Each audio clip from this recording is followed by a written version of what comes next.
લિવિંગના સંસ્થાપક શ્રી શ્રી રવિશંકર મહારાજે યુક્રેન સંકટ વિશે વાત કરી। શ્રી રવિશંકર પ્રસાદ યુક્રેનમાં ફસાયેલા બાળકોની મદદ માટે ઘણી વસ્તુઓ કરી રહ્યા છે। તેમણે જણાવ્યું છે કે દેશના વડાપ્રધાને બંને દેશના તણાવ અંગે તમામ સારા પગલાઓ લીધા છે। આ બંને દેશોના યુદ્ધની પરિસ્થિતિ વચ્ચે ફસાયેલા તમામ લોકોની મદદ માટે આર્ટ ઓફ લિવિંગ આગળ આવ્યું છે। આવો જોઈએ શું કહે છે શ્રી શ્રી રવિશંકર મહારાજ। ઉલ્લેખનીય છે કે રશિયા યુક્રેનની પરિસ્થિતિ ખૂબ જ ગંભીર બની ગઈ છે। યુદ્ધ સતત શરૂ છે। તેવામાં યુક્રેન સંકટ વિશે વાત કરતા રવિશંકર મહારાજે પણ યુક્રેનમાં ફસાયેલા બાળકોની મદદ માટે ઘણી બધી હાકલ કરી છે, ઘણી બધી ઝુંબેશ ચલાવી રહ્યા છે। તેમણે જણાવ્યું છે કે દેશના વડાપ્રધાન બંને દેશના તણાવ અંગે તમામ સારા પગલાઓ લઈ રહ્યા છે। તેમણે વડાપ્રધાને શરૂ કરેલા ઓપરેશન ગંગાની પણ ઘણી તારીફ કરી હતી અને જણાવ્યું હતું કે માત્ર આપણા જ દેશના નાગરિકો અને વિદ્યાર્થીઓ માટે નહીં, પરંતુ આપણે દરેક દેશને પણ જેમને પણ આપણી મદદની આવશ્યકતા છે તે બધાને મદદ કરવા તત્પર છીએ। અને આવો જોઈએ હવે રવિશંકર મહારાજે આ વિશે શું કહ્યું છે તેમના જ શબ્દોમાં। आर्ट ऑफ लिविंग का ध्येय हमेशा रहा है, जहाँ पर भी कोई समस्या है वहाँ समाधान की ओर जाने के लिए प्रयत्नशील रहना और सेवा के काम में लगे रहना। इस काम में हम लगे हुए थे। पिछले कुछ हफ्ते से यूक्रेन के और अन्य यूरोपियन देशों के लोगों के साथ हमारी वार्तालाप चल रहा था। कल रात को भी हम बातें कर रहे थे हमारे कार्यकर्ताओं से और हम क्या कर सकते, क्योंकि शरणार्थी बहुत बड़ी संख्या में आ रहे हैं आजू बाजू के देशों में। तो इस बीच में हमको प्रधानमंत्री जी का फ़ोन आया था रात को 12:30 बजे। वो बड़े चिंतित थे। भारत के मुल्क की 20,000 युवा वहाँ पढ़ रहे हैं, विद्यार्थी वहाँ पढ़ रहे हैं।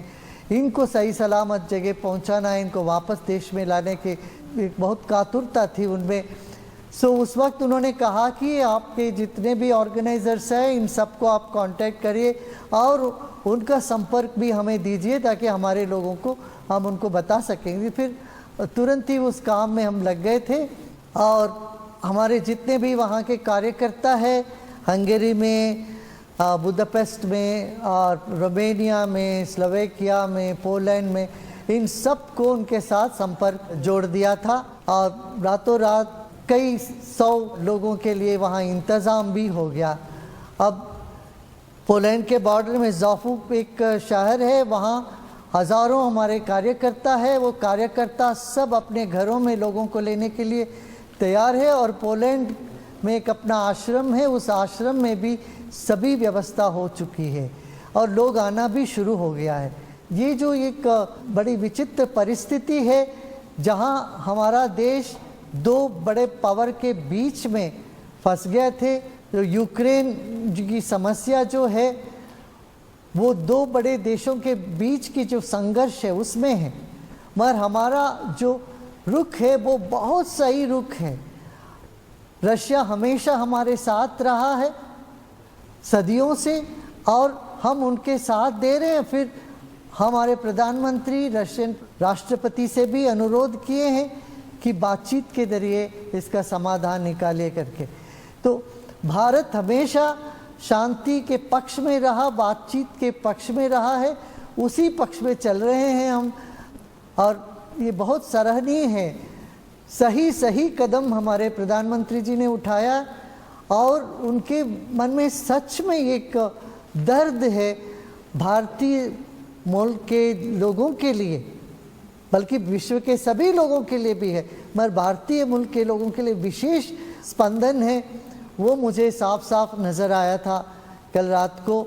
वो बड़े चिंतित थे, व्याकुल थे।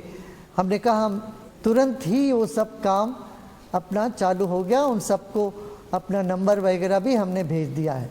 एक हेल्पलाइन है, इस हेल्पलाइन को लेके लोग कॉल करें, चाहे वो यूक्रेन हो या उसके आजू बाजू के देश हो, हमारे मुल्क के लोग या कोई भी शरणार्थी किसी भी देश के आते हों, उनकी मदद के लिए जो साधक लोग हैं आर्ट ऑफ लिविंग शिविर किए हुए हैं वो सब तैयार हैं। और मैं ये कहना चाहूँगा यहाँ जो पोषक है आप हिम्मत ना हारिए। भारत सरकार अपने कैपेसिटी में जो कुछ भी कर सकते हो कर रही है और आध्यात्मिक लोग जो दुनिया भर है, जिनको ये बात जची है, पसंद आई है, वसुधैव कुटुंबकम की जो नारा भारत से निकली है, उसमें जो घुल मिले हुए हैं वो सब लोग मदद करने के लिए उतरे हुए हैं।